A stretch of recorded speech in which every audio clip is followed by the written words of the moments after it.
ನಾವು ಹೋರಾಟವನ್ನ ಮಾಡ್ತೇವೆ ಅನ್ನುವಂತ. ಇಲ್ಲ ನೋಡಿ, ಇನ್ನ ಅದ್ರಲ್ಲಿ ಏನಿದೆ ಅಂತಾನೆ ಗೊತ್ತಿಲ್ಲ ಅಲ್ಲ. ಪ್ರಬಲರು ಯಾರು, ದುರ್ಬಲರು ಯಾರು, ಹೆಚ್ಚು ಯಾರು, ಕಮ್ಮಿ ಯಾರು, ನನ್ನ ಸಂಖ್ಯೆ ಏನು, ನಿನ್ ಸಂಖ್ಯೆ ಏನು, ಅದೇನು ಗೊತ್ತೇ ಇಲ್ಲ ಅಲ್ಲ. ಆಮೇಲೆ ಅಲ್ಟಿಮೇಟ್ಲಿ ಏನಿದೆ, cabinet will take decision, government will take decision. Public ಇಡ್ಬೇಕಾ, ಏನ್ ರಿಪೋರ್ಟ್ ಸರಿ ಇದೆಯೋ ಸರಿ ಇಲ್ವೋ, ಇದಕ್ಕೆ ಬಹುಶಃ ಇದನ್ನ ಇಟ್ರೆ ಇನ್ನ ಗೊಂದಲ ಸೃಷ್ಟಿ ಆಗುತ್ತಾ, ಅಥವಾ ನಾವ್ ಹೆಂಗನ ಮರು ಸರ್ವೆ ಒಂದು ಮಾಡಿಸ್ತಾ ಇದೀವಿ ಹೆಂಗನ ಏನೋ ಇದು ಇಂಟರ್ನಲ್ ರಿಸರ್ವೇಶನ್ಗೋಸ್ಕರ, ಅದನ್ನ ಮುಂದಿಟ್ಕೊಂಡು ಮಾಡೋದ, ಅವೆಲ್ಲ ಡಿಸಿಷನ್ ಆಗ್ಲಿ. What is the hurry? Cabinet ಮುಂದೆ ಇದು ಮಂಡಿಸೋದಕ್ಕೆ ಹೈಕಮಾಂಡ್ ಅನುಮತಿ ಕೊಟ್ಟಿದೆ ನೋಡಿ. It's a government decision.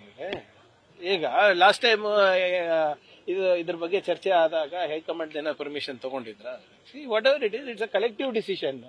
Government ಈ ಕ್ಯಾಬಿನೆಟ್ ನಲ್ಲಿ ತಗೊಳ್ಳುವಂತ ನಿರ್ಣಯಗಳು ಸರ್ಕಾರದಲ್ವಾ, ಹೈಕಮಾಂಡ್ ಅಲ್ಲ, ಸರ್ಕಾರದ ನಿರ್ಣಯ. ಎಸಿಸಿ ಅಧಿವೇಶನದಲ್ಲೂ ಕೂಡ ಒಬಿಸಿ ಸಮುದಾಯಗಳನ್ನ ಮೇಲೆ ನೋಡಿ, ಜಾತಿ ಗಣತಿ ಮಾಡಬೇಕು ಅನ್ನೋದ್ರಲ್ಲಿ ಯಾವುದೇ ರೀತಿಯಾದಂತ ಗೊಂದಲ ನಮ್ಮ ಪಕ್ಷದಲ್ಲಿ ಇಲ್ಲ.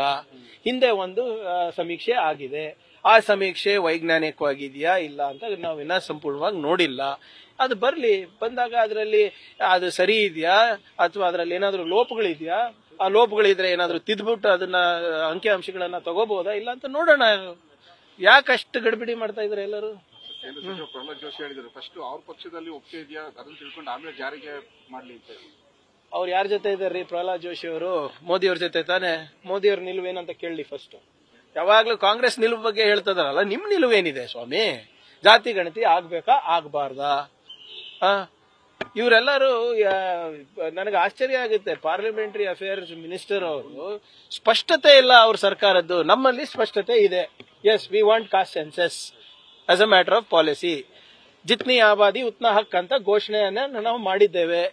ಅಂದ್ರೆ ಜಾತಿ ಏನು ನಮ್ಮ ಜನಸಂಖ್ಯೆಗೆ ಅನುಗುಣವಾಗಿ ಅದ್ರ ಪಾಲ್ ಸಿಗಬೇಕು ಅಂದ್ಬಿಟ್ಟು ಇವ್ರು ಅದಕ್ಕೆ ಇದರ ಇಲ್ಲ ವಿರೋಧ. ನ್ಯೂಸ್ ಫಸ್ಟ್ ನಿರ್ಭೀತಿಯಿಂದ ನಿಮ್ಮ ಪರವಾಗಿ.